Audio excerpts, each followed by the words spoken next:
So if you're looking for the next big business strategy, you might expect us to be in, some high-rise office park today. But we're not. We're taking a deep dive into notes from this high-level business coaching event, the Gold Circle. And what they reveal is that the really valuable insights, the ones that unlock that next level performance, well, they don't come from spreadsheets. That is absolutely right. Our mission today is to unearth these gems of wisdom that our sources kept finding way outside of conventional business thinking. These sources, they show a really crucial pattern. Resilience, authenticity, longevity. These aren't soft skills. They're the actual foundational assets you need to succeed. And they are best learned from people who faced extreme physical and emotional adversity. We're talking about radical, proactive health advice. We're talking about how Dragon's Den stars built these mega brands on just raw personality. And we are looking at how professional athletes navigate profound, just unimaginable personal loss. Our goal here is to connect all these different threads into one sort of unified framework for how you can build a life and a career that is fundamentally unshakable. It's all about creating a robust, high-performance human operating system where your physical health supports your mental endurance and your integrity. Well, that fuels your financial success. Okay, let's unpack this. We're going to start with the one hard truth that Dr. Alka Patel, she's the longevity lifestyle doctor, the truth she delivered to a room full of high-achieving entrepreneurs that it instantly demanded their attention. Literally. Dr. Alka Patel provided this profound reality check. For people who, often feel too busy or too young or maybe too successful to worry about preventative health, she just confronted them with a simple statistical breakdown of their future health risks.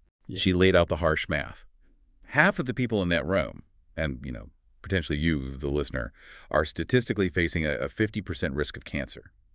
Another 25% are likely looking at heart disease, and the remaining quarter, they're facing significant brain and memory issues, like dementia.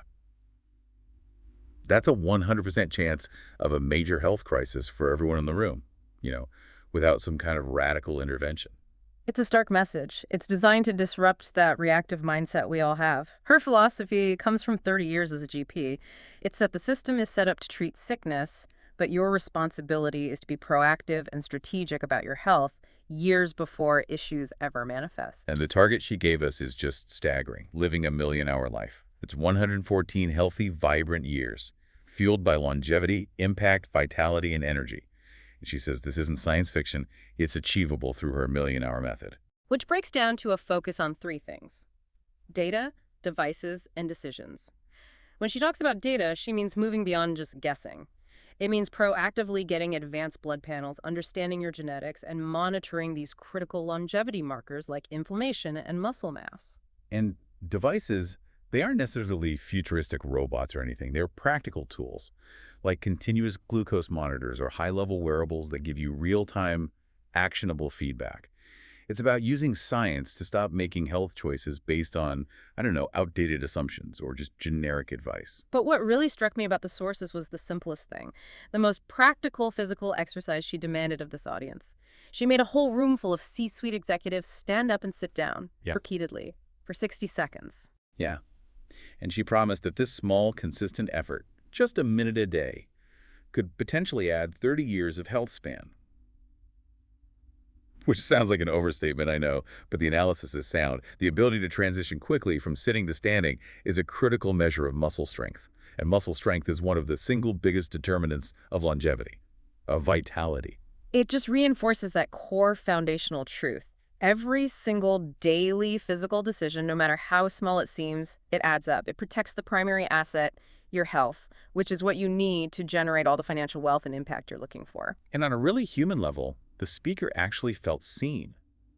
In a room of high-powered people, Dr. Alka noticed the person taking notes was making consistent eye contact and just paused to compliment them.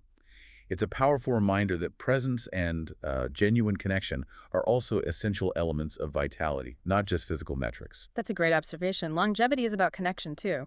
Okay, let's connect this physical foundation to the strategic foundation you need for business success.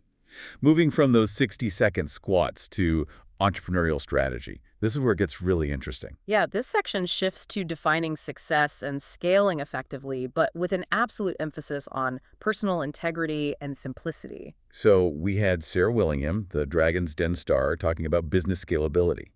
And the key insight wasn't about aggressive growth, but about avoiding what she called chaos disguised as growth.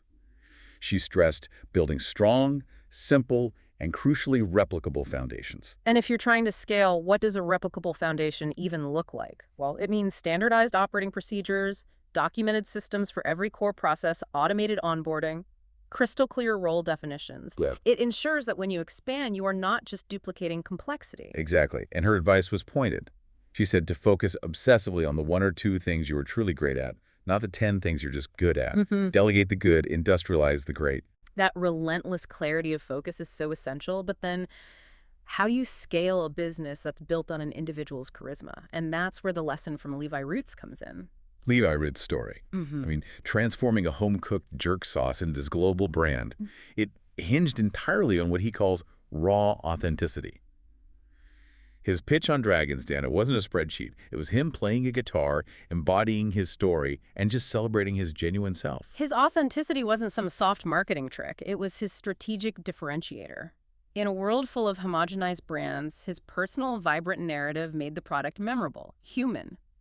The insight here is you shouldn't industrialize your story. You have to use your story to provide that unique, non-replicable value that the industrial system then distributes. But doesn't that inherently create a tension? I mean, if Willingham preaches replicable structure and Roots preaches this raw, unique personality, how do you marry the scalable system with the deeply personal self? You marry them through purpose. Which brings us to Tommy Fordham, the founder of Mallet Footwear. He built a successful product, but his deepest insight came from navigating personal adversity, overcoming severe dyslexia in school, which itself, that requires immense resilience. And the notes highlight this profound moment. His perspective on success, it just fundamentally shifted after he worked closely with Freddie, a terminally ill boy. That experience reinforced that true success has to move beyond profit margins. It's about the positive impact you create. The financial metrics are just the scorecard. The legacy is the game itself. So if we synthesize this segment, the unshakable entrepreneurial foundation is like a tripod. You've got simplicity and replicability and strategy, raw authenticity and identity, and empathy and impact in how you define your legacy. Now we pivot to the profound and deeply personal theme, the unseen strength. The ability to turn genuine, life-altering adversity into unshakable resilience. And this comes primarily from the story of Ashlie Cain. Ashlie Cain's journey is truly a masterclass in forging identity through fire. He started in challenging environments, faced racial hate, violence, and he channeled that energy into sport. He became UK #1 for 200 meters at age 15. But that trajectory was brutally cut short by injury. 6 major operations by 23 led to financial ruin, losing his home, his cars, everything.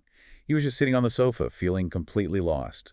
And that's when he forged his defining philosophy. And that philosophy is just so powerful. It resonates with anyone facing a major professional or personal setback. He said, "What happens to you in life will never, ever define you. What you choose to do about it will define you." That quote is the ultimate distillation of resilience. It's that moment where you take a costly failure, maybe it was a huge business mistake, maybe a terrible investment, and instead of letting it sink you, you use it. You use it as fuel for intense, focused reinvention. That setback becomes the beginning of your next, more purposeful career path. And then his story pivots to the unimaginable. He speaks so movingly about how his true story began when his daughter, Azalea, was born. His focus shifted entirely from superficial achievements to this profound purpose. And then came the devastating diagnosis of aggressive leukemia. The loss was profound, but the mission born from that grief is even more incredible. Ashlie made a promise to his daughter that he would take her around the world, and he's fulfilling that promise. He's using ultra-endurance challenges to raise millions for children's cancer, embodying this idea that through your darkest times, you can create someone else's brightest moments. It's an alchemy of grief and purpose. He uses physical hardship climbing mountains, extreme races, as a way to externalize the internal pain, transforming that energy into massive positive impact. And in a moment of true, sort of slow burn vulnerability, he shared that even after achieving these incredible physical feats, he found himself on a bridge, contemplating suicide, overwhelmed by grief and pressure. And this is a moment the listener really needs to pause and appreciate. Even the person who seems the strongest on the outside is often locked in an internal battle. His choice in that darkest moment, it just speaks volumes about defiant strength and that ongoing search for meaning. He decided to confront his fear of heights and get his skydiving license. He wanted to tell his daughter he loved her from 15,000 feet, the closest place to heaven, he said.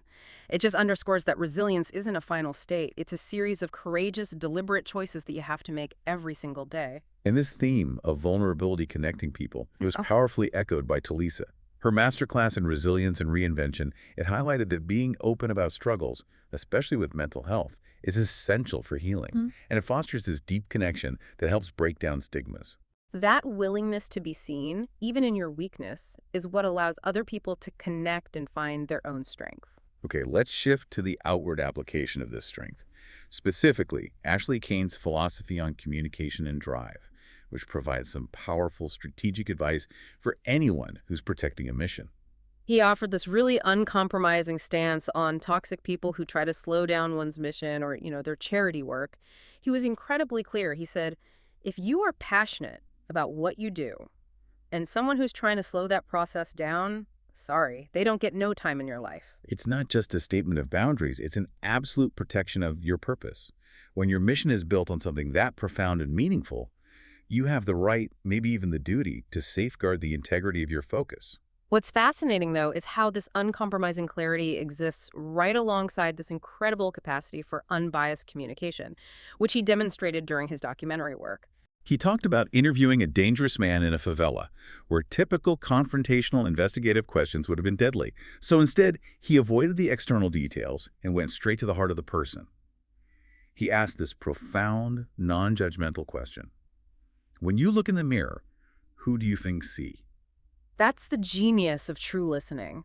The source notes that the man immediately broke down in tears and just spoke for 2 hours. Ashlie bypassed the man's defenses, his external actions, his public persona, and he went straight for his internal identity. It highlights a crucial lesson for leaders, for communicators. Genuine, unbiased listening and asking deep, human questions can reveal truths and build trust that no amount of standard confrontation or questioning ever will. It's about respecting the other person's hidden story. Ashlie Cain wrapped up his message with his no barriers mindset. He views tough times not as obstacles, but as the raw material where we forge who we are. His approach is aggressive. Top every mountain, bend every valley, cross every ocean, anything that gets in the way of that goes. And he views every challenge, every dark moment as fuel for that relentless drive. His advice is practical and intense. He says, whatever you can latch onto to power this rocket of success, use it, take it as a blessing, and don't look back. Setbacks aren't burdens, they're strategic energy sources. So, what does this all mean for you, the person trying to integrate all these diverse lessons? We've covered everything from preventing cognitive decline to achieving purpose through grief. The main themes are clear. Longevity requires daily, proactive, physical, and data-driven effort. True success is built on raw, visible authenticity and profound empathy. And personal crisis, well, it isn't just something to be survived. It is the highest octane fuel for unimaginable resilience and purpose. The path to a meaningful life and a lasting career is paved entirely with deliberate, courageous choices. Whether it's choosing to define a new, selfless mission after the greatest loss imaginable, or simply choosing to do that 60 seconds of standing and sitting every single morning, consistency and intentionality are the engines of the million-hour life. We heard Dr. Alka Patel promise a potential million-hour life. We also heard Ashlie Cain say he is currently aiming for the 2030 Olympics in bobsledding at age 40. And he's focused not on the medal, but on who I'm going to become on the way. So if the true purpose of life is the unshakable person you forged through the struggle, the person defined by your choices, not your circumstances, how does your current pursuit of health and success measure up to the CV you want to present at the pearly gates? Consider what your next deliberate act of courage, physical, emotional, or professional will be. That's the core takeaway from this deep dive.